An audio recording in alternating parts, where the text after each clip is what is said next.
I was at the White House the other night and listened to the president some 20 times explain to me why he wasn't going to negotiate. Sat there and listened to the majority leader in the United States Senate describe to me that he's not going to talk until we surrender. And then this morning, I get the Wall Street Journal out, and it says, well, we don't care how long this lasts because we're winning.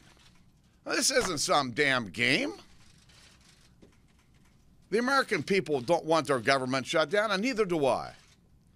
All we're asking for is to sit down and have a discussion and to bring fairness, reopen the government, and bring fairness to the American people under Obamacare.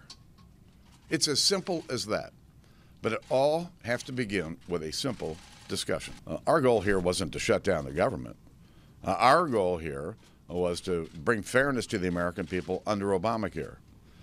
I don't believe that we should default on our debt. It's not good for our country. But after 55 years of spending more than what you bring in, something ought to be addressed. This year we'll have more revenue than any year in the history of our country and yet still have a nearly $700 billion deficit. And I think the American people expect if we're going to raise the amount of money we can borrow, we ought to do something about our spending problem and the lack of economic growth in our country. I have very good relationships with all of my colleagues across the aisle. Listen, it's me.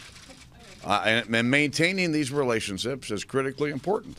All I'm asking for is let's sit down like the American people would expect us and talk to one another about getting the government open and dealing with the significant problems that we face.